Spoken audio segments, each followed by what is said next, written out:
How you doing, guys? Welcome back to another game here by Devilion. This one is the blue Protoss of Lengnan, I think that's how you say it, and the Korean of Lufy as the red Zerg. Quite a long game this one, so I had to speed it up a little bit, going at roughly 2 times speed. Going to speed up a little bit here at the beginning because there's not an awful lot going on except for the production of drones, as you can see. So we're going to speed that up a little bit. Blah blah blah, and now you can see the Protoss player is making a gateway. Probably going to see, well, the gateway and the gas, so it could well be going for the Stargate for some void ray harassments.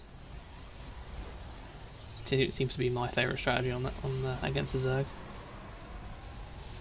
That plus proxy pylon is always good. Cybernetics core going down there. Only one scout so far, just sitting in the Zerg player's base there, noticing the spawning pool plus the gas. Did notice the expansion go down as well.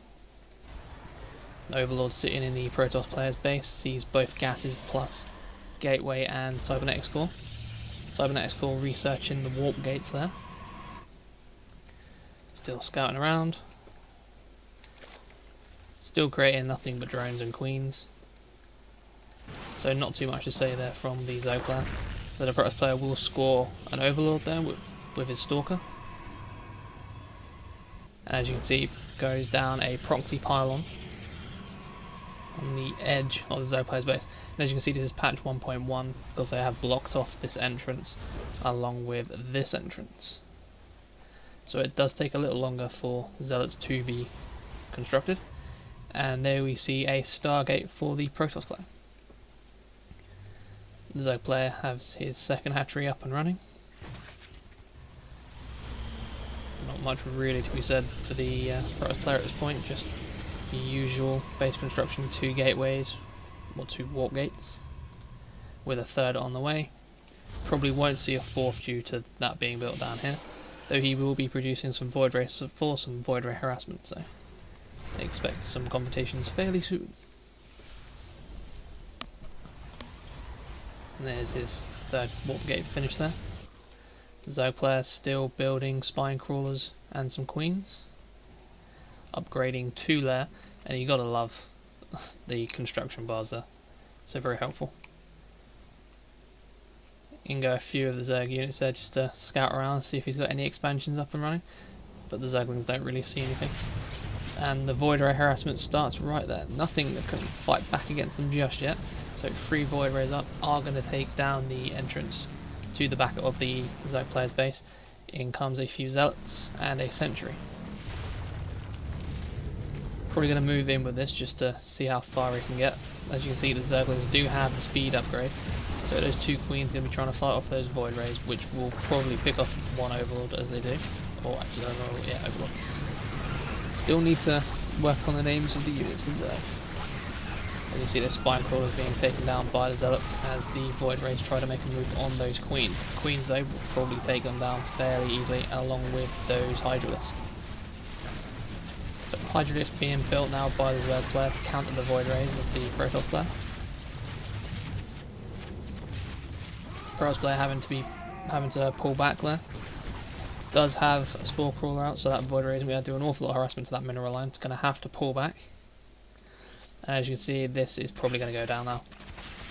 Tries to go in there for a bit of defense, but can't quite manage it. The pylon goes down. Tries to push them back as far as he can.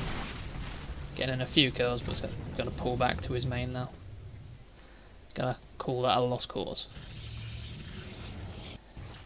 As you can see, the Zerg player has both his expansion and his main running at full, but only on 1 gas. Well, 1 at each of his bases. 2 queens there, and a few hydralisks. Protoss player starting to warp in a few more units. Building the forge, going to be upgrading the zealot attack power, so that they can 2-shot Zerglings. There you go. So they can 2-shot Zerglings rather than 3-shot, which is always a good thing, especially with the amount of Zerglings the Zerg player can get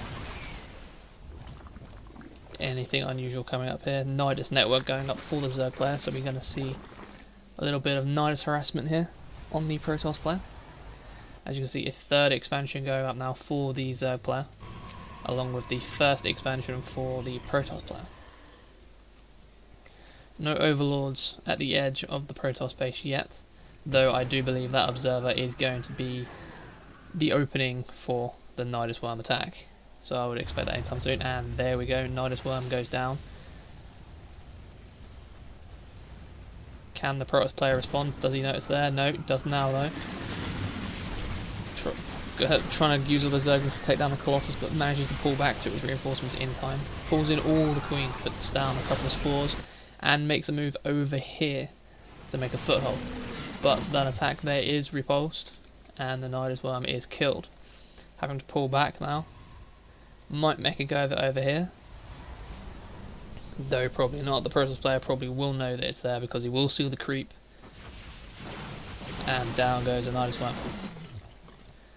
So a nice bit of play there from the Zerg player. Has expanded to the gold minerals. So his economy will be looking a bit better than the Protoss players at the minute, as you can see. Still has a fair few minerals and a fair bit of gas. But the Zerg player just has tons and tons of minerals there. Sitting at 1500, now down to 600. So always good to spend those minerals. As you can see, the army there of the Protoss player. A few Hydralisks, a few Queens, a few Roaches. Not much in the way of a defense at the minute, though he does have a lot more Roaches now. Let's see what he has at this moment. He has 19 Roaches. That's an awful lot of Roaches. And 10 Hydralisks. Wasn't loading them all into Nidus network, but thought better of it. Almost mined out of minerals at his main. Terran Protoss player expanding again to his third expansion of the game, though the Zerg player might be eyeing this expansion up near the edge of the Protoss player's base, which has now been completely mined out. Just running off the gas from his main. As the Protoss player has a quick look from the Xel'Naga Watchtower to see if there's anything going on in the area. And as you can see, the Zerg player moving his army up to his gold expansion. And as you can see there, he does have a few Corruptors out, so those Colossus will be taking extra damage from the air. Gonna have to use those Stalkers to take them down quickly.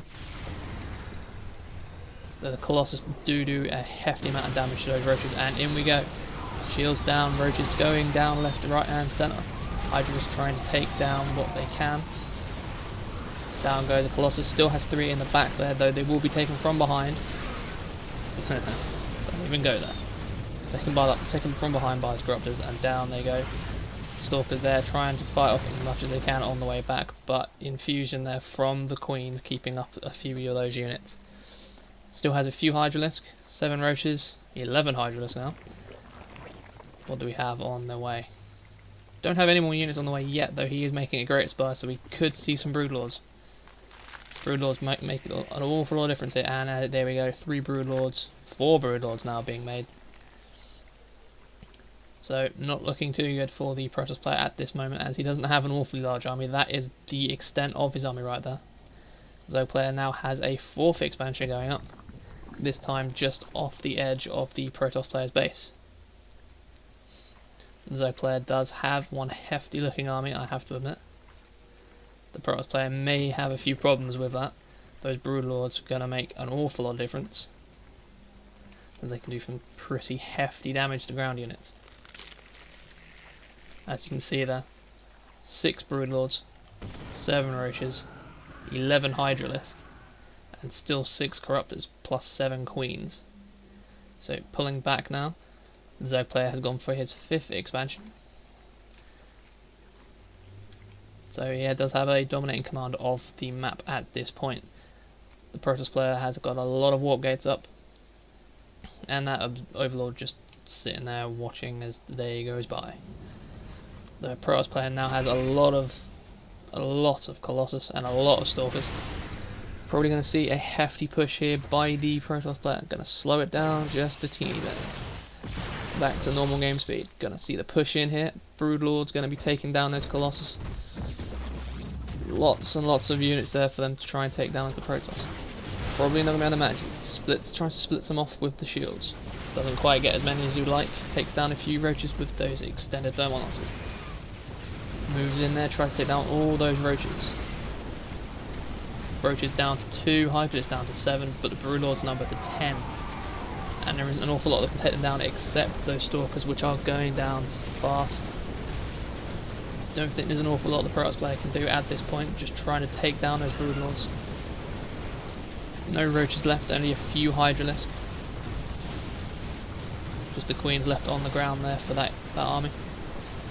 Stalkers going down, Colossus having to pull back a bit, but those Broodlords making short work of the Protoss army right there.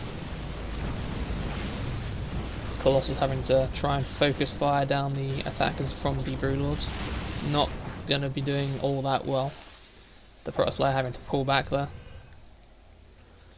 Being put on the back foot, he has the worst economy of the two, and has very little in the way of map control. So goes in for one more push with a few Stalkers and those leftover Colossus, though it's pretty much a foregone conclusion at this point. Those Broodlords are just going to be wiping the floor with whatever army the Protoss player throws them, and there's the good game. Hope you enjoyed it, guys. Interesting game here from the Diamond League, and I'll see you again next time.